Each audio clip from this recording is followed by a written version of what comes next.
President Johnson? Yes, I hear you, Mr. Chairman. It was a hotline call from Khrushchev to President Johnson. From the head of the Soviet Union? That's right. A few days ago, one of our country's main design bureaus, OKB 754, was destroyed in a nuclear explosion. At about the same time, our anti-aircraft radar picked up a signature that appeared to come from one of your military aircraft. Does any of this sound familiar to you? In retaliation, I have placed our armed forces on secondary alert. Depending on your response, I may be left with no choice but to order the military to maximum alert and unleash Armageddon. With the help of your predecessor, I was able to survive the Cuban incident. But my power is not as great as it once was. If I am to survive this crisis, I must have your full cooperation. I should have contacted you myself. Did you know that one of our soldiers defected to your country a week ago? No. So you haven't heard then.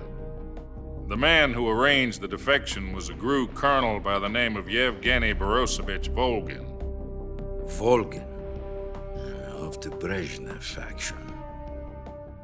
Go on. Who is the soldier? Her name is the Boss. She's a living legend. During World War II, she was the one who led us to victory in that war. In Russia, you know her as Voyevoda. You mean the Boss?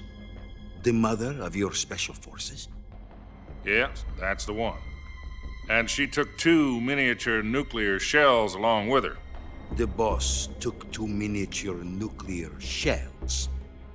I'm afraid so. I believe they were a gift for her new hosts. The Davy Crockett Atomic Battle Group delivery system was completed 2 years ago. But serious problems were found with the launcher's range and precision. Although they were mass-produced, they've never been deployed in battle. But Sokolov's research facility was completely wiped out. The whole area is polluted. I can only offer you my deepest condolences over this terrible tragedy. So, the Boss, with Colonel Volgin's help, stole 2 experimental nuclear shells and took them with her as gift when she defected. Then, shortly thereafter, Sokolov's design lab, a top-secret military research facility, was destroyed by one of these weapons. Am I right so far? Yes, that's correct. And the American government denies any involvement in the affair. Is that right as well? That's correct. We were not involved in any way. Then what was a U.S. military aircraft doing on our radar screen? It was clearly in violation of our airspace. And yet you say it was not acting under your orders. That's correct. You expect me to believe that this was all the work of a single soldier? I don't know what else to tell you. The Army insists that this is all a ploy on your part. I've said it once and I'll say it again. Our government had nothing to do with it. And I would like dearly to believe you. However, I'm afraid my power over the military has weakened since the Cuban incident. I will need some kind of proof that this was not the action of the American government. You have 1 week. You must catch the Boss yourselves and recover the remaining nuclear device.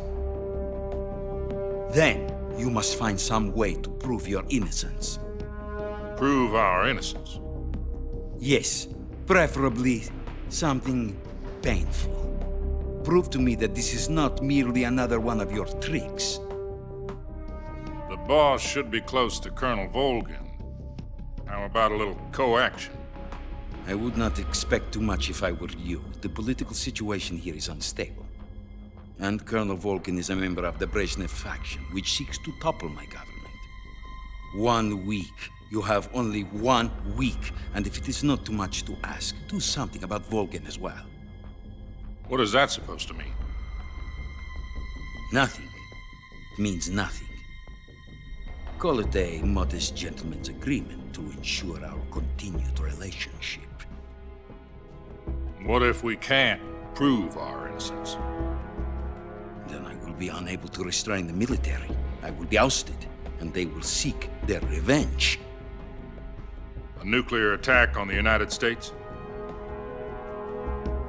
I leave the disposal of this situation entirely to your discretion, Mr. President. Disposal, huh? If you fail, it will mean the beginning of a new world war.